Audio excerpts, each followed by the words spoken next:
You're watching the Brocarde Show, and on this episode, I'm taking you to a few of the most creepy, cool, quirky, unique, alternative places in Copenhagen that may or may not be haunted.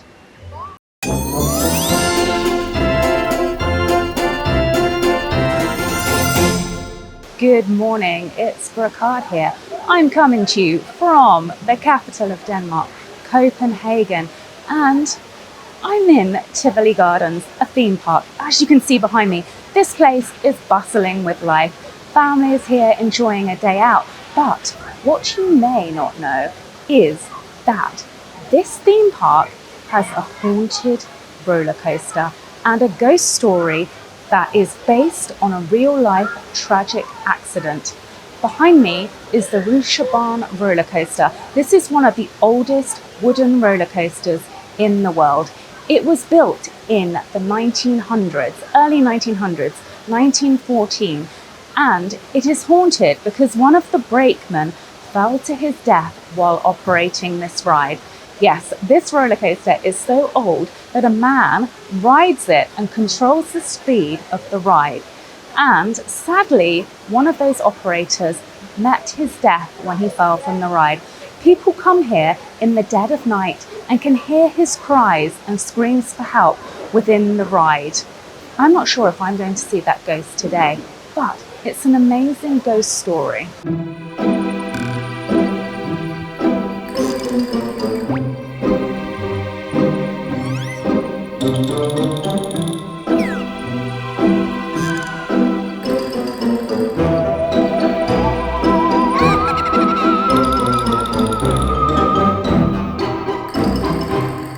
Next up on Haunted Hotspots Copenhagen, we have Frederiksberg Palace, a former royal residence where King Frederick VI is said to appear as a ghost, but not as himself, as a tiny little dog.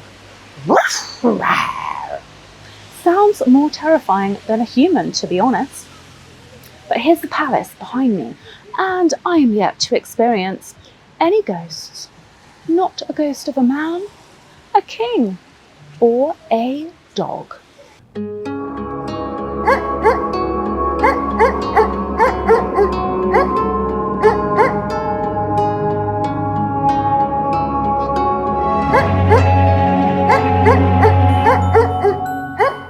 Next up, I've come underground to the sewers of Copenhagen. This is an underground reservoir called the Cisterns. There is currently an art exhibition going on down here, but this is said to be one of the most haunted spots underground in Copenhagen.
alien life forms in the sewers of Copenhagen. Just kidding.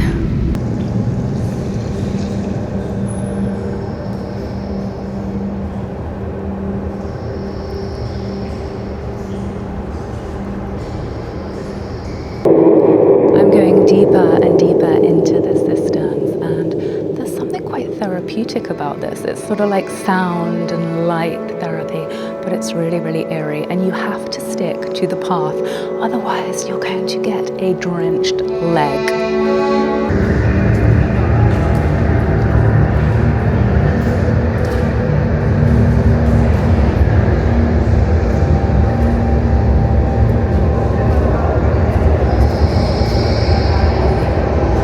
Another chilling ghost story from the centre of Copenhagen.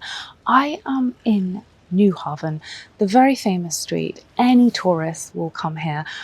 Personally for me, it's very aesthetically beautiful, but in terms of all of the restaurants and bars that are down here, you probably do want to avoid, especially if you're looking for something slightly more alternative. Anyway, the ghost story of number 15 Nyhavn. Apparently, a miller hung himself in the attic of this building because he was cheated in a card game. His ghost is said to still haunt this building, and some people hear his ghost making loud noises or banging. So, a twist to the ghost story. It is said that this ghost only stopped making noises when the man who cheated him, girlfriend, would join him in the attic. Apparently, she then died of being scared to death.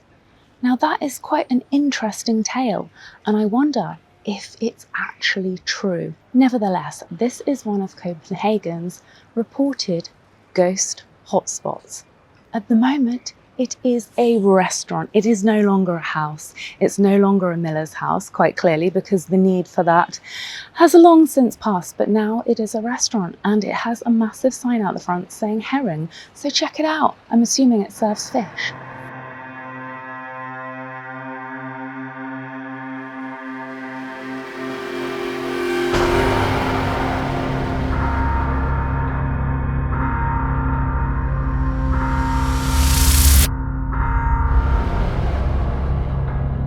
So next up on my spooky guide to Copenhagen, I'm not sure if this graveyard is haunted, but an episode of the Brocarde show wouldn't be complete without a trip to a graveyard. Behind me, you can see the tomb of Hans Christian Andersen. This is in the centre of Copenhagen. I'm not sure if it's haunted. I have not yet spotted the ghost of Hans Christian Andersen, but regardless of its ghost factors, this is an iconic place to come and pay your respects. If you're like me, I grew up on reading books written by Hans Christian Andersen.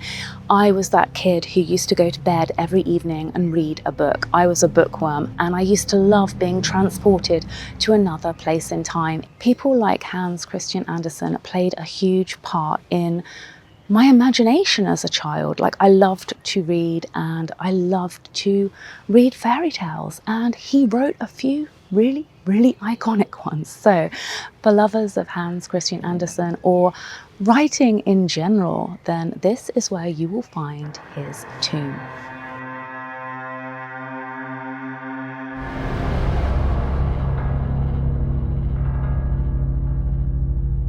So I hope you're enjoying the world's most random guide to Copenhagen. We've been through the locations, we've been to graveyards, we've explored the possibility of barking ghost dogs, haunted roller coasters. It's pretty eclectic so far, and now I find myself, as I just said, back in Tivoli Gardens before it's opened to everyone. So I'm going to see what today holds in store for me. I'm going to ride the Rue Charon. Now that would be fun. Yesterday I didn't get a chance. Me and queues don't mix. But today could be the day that I experience that 19th century roller coaster magic. Apparently this is tame in terms of roller coasters. It's not hugely high. It's not 21st century roller coaster technology, but apparently there's something in it that does make you feel like you're going quite fast. So it will be interesting to see how that pans out for me. And just as I was standing here, the fountains come on. So I feel very privileged because it's kind of beautiful. I know it's a theme park, but it's vintage style, and it's really in keeping with that kind of, takes you back to yesteryear. Like, it's kind of like old school fun fair vibes, which I absolutely adore.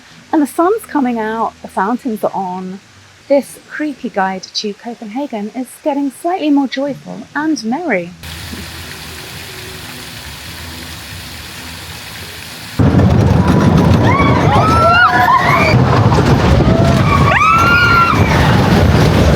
So I got to ride it first. I chose to sit right at the very, very back. And oh my God, you get such a kickback when you go down those hills. I mean, it looks ridiculously tame. It almost looks like a family-friendly children's roller coaster. But yeah, you do get a little bit of like whiplash kind of kickback when you go through like the tunnels, and they're quite unexpected. And almost lost the camera at one point there. So I'm here. The camera's here. We can continue this strange journey into Wonderland. I'm not quite sure where I'm going to take you next. So if this is the end of the video, I hope you enjoyed watching. Follow, like, subscribe. I will probably be doing more of this kind of stuff coming up, like top 10 creepy places in various different cities, just to give you a little bit of an alternative city guide rather than just focusing on one haunted location. But you never know. Things change. Anyway, if you enjoyed watching, follow, like, subscribe, and on to the next adventure.